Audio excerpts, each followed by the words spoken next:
Re-engagement has to be cautious. You've just been listening to Governor Whitmer's news conference. That is what she continued to say in terms of re-engaging the state's economy. Some big news this afternoon mentioning in terms of which businesses will be opening first. She said outdoor businesses, residential and commercial construction, and industrial sectors. She didn't release any specifics on that, but did say that would be the next segment to be open.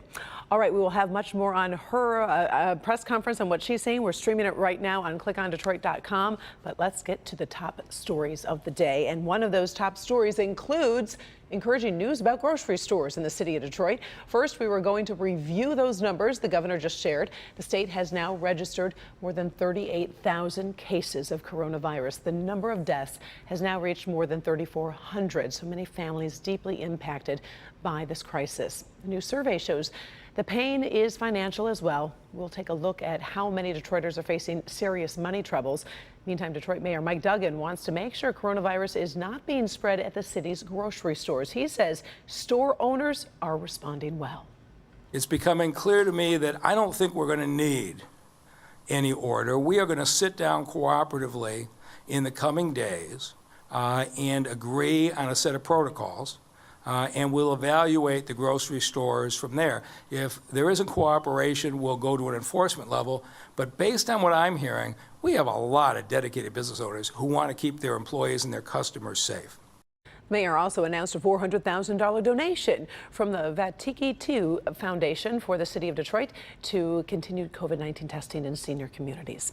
The economic pain of all of this crisis is pushing many Detroit families to the brink. According to a new survey from the University of Michigan, the survey found 35% of Detroiters who were working before March 1st have lost their jobs because of the pandemic. About half say they will likely run out of money in the next 3 months, while 20% say they definitely will assume the economic shutdown continues. It's a sobering estimate of what Detroiters are facing. Stay-at-home orders continue. Some businesses are reopening, and a presidential primary just got canceled. The entire country is struggling to move forward in the middle of this pandemic. Kimberly Gilt in the newsroom tracking some of the twists and the many turns. Kim. Yeah, hi Karen, good afternoon. Let's start with the state of New York canceling the June 23rd presidential primary. The State Board of Elections there says it's not necessary since Joe Biden is basically unopposed, and it might allow more voters to stay home and stay safe. Congressional and other local races will still be on the ballot, though. Meanwhile, Georgia pushes forward with the most liberal reopening policy in the nation. Today, restaurants and movie theaters are added to the list of businesses allowed to reopen. Still, many owners say they will remain closed as the risk is too great. Georgia is taking the steps forward, even though it has not seen 2 weeks of downward trends in coronavirus cases. States such as Tennessee and Ohio will make similar moves later this week with safety restrictions in place. In Florida, beaches there are open there, and this is video out of Sarasota where people are now allowed to walk, run, fish, surf, and swim. Those activities called, quote, essential there. Visitors are not allowed to congregate, though. Also, no umbrellas, towels, or alcohol.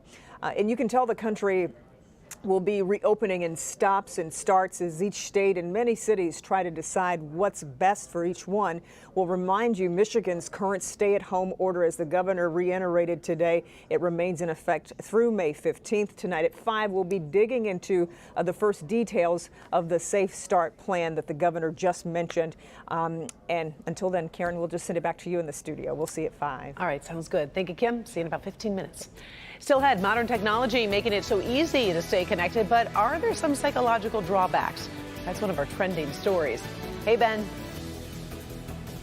Karen, a lot of nice temperatures, at least in the forecast this week. What's not so nice is coming in the middle, and it is going to be rain. We'll tell you how much to expect next.